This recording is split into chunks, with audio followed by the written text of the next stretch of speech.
के ब्राह्मण जिनके कोई संतान नहीं, परंतु एक संत की कृपा से जीवन में कभी महाराज सुख भी मिलता है तो कभी कभी परीक्षाएं भी हो जाती है।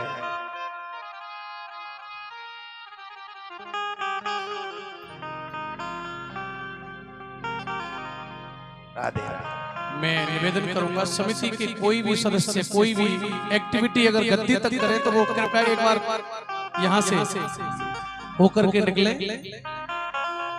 राधे राधे। धन्यवाद। पुनः कथा में ध्यान केंद्रित करें सर। कथा का आज का विशेष लाभ प्रथम दिवस का, और वो है भागवत जी की कृपा। आत्मदेव पर कैसे हुई सुनिएगा। का तो कोई संतान नहीं, और संतान प्राप्ति के लिए बहुत उपाय किए महाराज। निराश होकर आत्महत्या के लिए आत्मदेव निकल गए, परंतु संत ने समझाया कि ब्राह्मण पहले तो ये मोह ममता जो है ना, ये अच्छी नहीं है। बहुत समझाया, आत्महत्या महापाप, आत्महत्या महापाप। और तुम वो काम करने जा रहे हो, ये कितना बड़ा अपराध करने जाओगे, तुम्हारी गति नहीं होगी, तुम्हारी आत्मा भटकेगी। बोले महाराज मैं भी ब्राह्मण हूँ, मैं भी ज्ञानी हूँ, ज्ञान देना तो मैं भी जानता हूँ। कहते ना भूखे को दो रोटी। यदि आप मुझे संसार सुख दे सकते हो, आशीर्वाद दे सकते हो, तो आप मुझे ये आशीर्वाद दो, नहीं तुम्हारे सामने आत्महत्या करूंगा। इसका दोष आपको भी लगेगा। तुरंत संत जी घबरा गया। ध्यान से सुनेगा। आत्महत्या महापाप। यदि कोई व्यक्ति ऐसी धर्म संकट में आ भी जाए जिसे रास्ता नहीं सूझ रहा है, तो हमारा फर्ज बनता है उसको बचाना, उसको रोकना। देखो जो आवेश में आकर आत्महत्या करता है, बाद में चाहे वो रोता हुआ जाए मुझे बचा लो, मुझे बचा लो, फिर कोई उसे बचा नहीं पाता। परंतु ऐसा वर्णन है कि कोई दुखी है और वो संसार से हार गया और अपनी व्यथा आपको बता रहा है, तो हमारा कर्तव्य है उसको बचाएगा, उसको।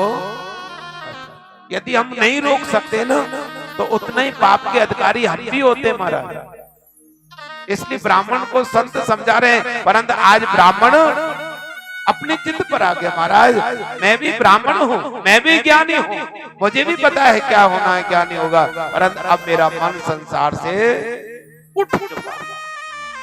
तब संत ने आशीर्वाद दिया, झोली में फल था और वो फल निकाल कर लो, तुम्हें ज्यादा ही ऐसी इच्छा है तो ये फल लो।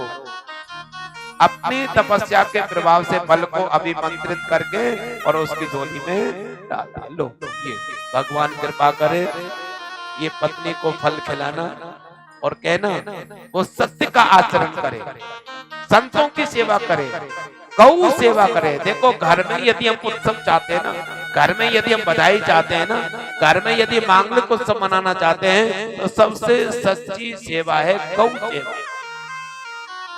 सबसे श्रेष्ठ। जो प्रतिदिन देखो अपने सामर्थ्य से हम गौ सेवा तो करते रहना चाहिए, परंतु एक नियम ऐसा बनाए कि हमारे हाथों से प्रतिदिन गौ का मीठा मोह हो, जिसको कहते हैं गुड़ खिलाना। चारे के द्वारा, तलिए के द्वारा, चाट के द्वारा जो हम गौ सेवा कर रहे हैं वो तो कर ही रहे, परंतु प्रतिदिन गौ का मुख मीठा होना चाहिए। जो प्रतिदिन जो हमारे धर्म के रक्षक जो बैल होता है, जिसको हम सांड कह देते हैं, उसका मुंह मीठा होना चाहिए। तो घर में महाराज किलकारियां गूंजती हैं, घर में किलकारियां गूंजती हैं। उस घर में वंश वृद्धि रुक नहीं सकती जिस घर में गौ सेवा हो। जिस घर में गौ अपना आशीर्वाद बनाए हुए है महाराज, वहां पर मांगलिक कार्य रुक नहीं सकते महाराज। तो यहाँ पर कहा कि वो संतों की सेवा करे, गौ सेवा करे, भगवान पर विश्वास रखे, तुम्हारी इच्छा जरूर पूरी होगी। ऐसा आशीर्वाद संत जी ने दिया और वो ब्राह्मण फल लेकर आया, पत्नी को दे दिया। जानोगे पत्नी का नाम क्या है? धुंधली। आत्मदेव की पत्नी धुंधली। देखो घर में सुख तभी आता है महाराज, कहते हैं ना पति और पत्नी एक स्वभाव के हों। जिस घर में पति पत्नी एक स्वभाव के हों, एक तो पूरब की तरफ चले एक पश्चिम की तरफ चले, उस घर में सुख मिलेगा? बोलो। जहां पर एक मन हो। ब्राह्मण को कितनी चिंता, कभी संतों के आश्रम में जा रहा है, गौ को सेवा कर रहा है, किसी ने कोई भभूति दे दी वो लिया आया, किसी ने कोई ताबीज दे दी वो लिया आया, कितनी दूर दूर से जाया करता है, घर में वंश वृद्धि हो जाए, वंश वृद्धि हो जाए, परंतु पत्नी को कोई चिंता नहीं। नाम सुन लिया, क्या नाम है? धुंधली। किसको कहो?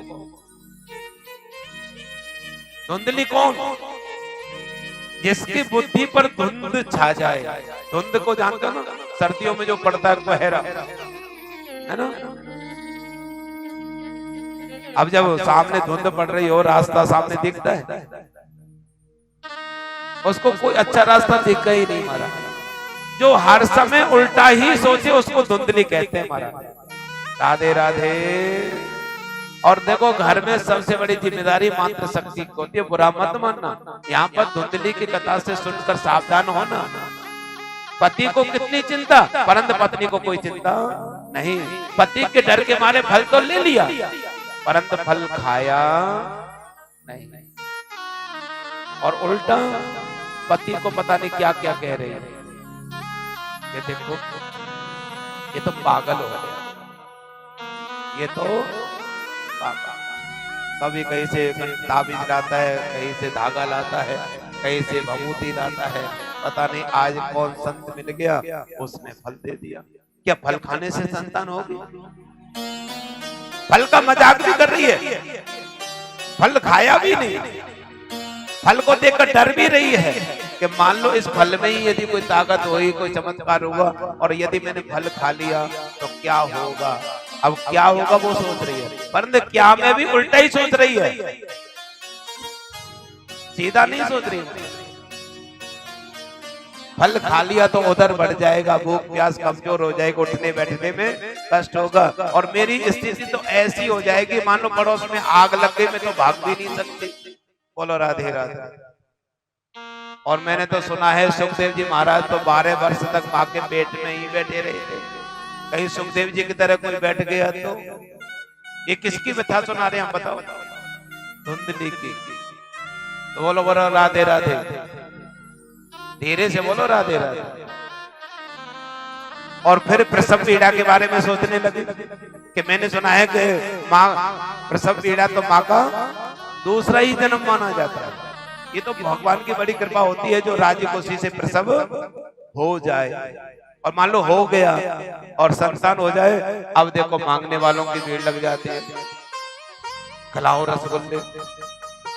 संतान यहाँ हुई और सबके चेहरे खुल के मारे, खिलाओ रसगुल्ले। नंदों को बुलाना पड़ेगा, भौजाइयों को बुलाना पड़ेगा।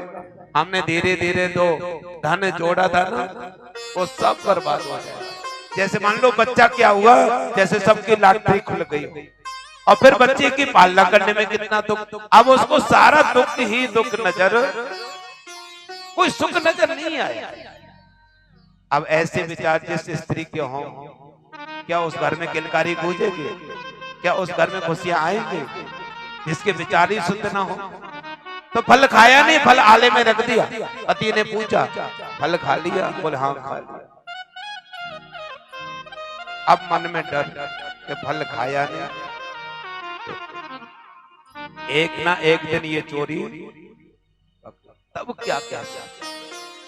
जैसे आप कहते हो ना एक चोरी को छुपाने के लिए, एक झूठ को छुपाने के लिए, बताओगे? अरे बताओगे कितनी झूठ बोलनी पड़ती है? इससे ज्यादा तो नहीं बोलनी पड़ती ना। चाहे 100 बोल लो, चाहे 1000 बोल लो, परंतु झूठ तो झूठ ही रहेगा और सत्य कभी छुप नहीं सकता। इसलिए झूठ तो बोल दिया। हमारे वर्णन में मिलता है कि बड़ी मोटी ताजी थी महाराज, इसी चिंता में दुबली पतली हो गई। एक उसकी बहन जब मिलने आई, उसने कहा अरे तेरे को क्या रोग हो गया? तेरे घर में खाने की कमी नहीं, ये दुबली पतली कैसे, क्या रोग हो गया? आले में जो रखा था ना, बोले ये रोग हो गया। जो फल रखा था ना, देखो इतने दिन हो गए फल भी खराब नहीं हुआ, मानो चमत्कार। इसको कहते चमत्कार। राधे राधे बोलना। बोले ये रोग हो गया। बोले ये कौन सा रोग है? अब उसने सारी कथा बताई। बहन भी किसकी थी? बोलो, धुंधली की। उसने भी हाँ में हाँ कर दी।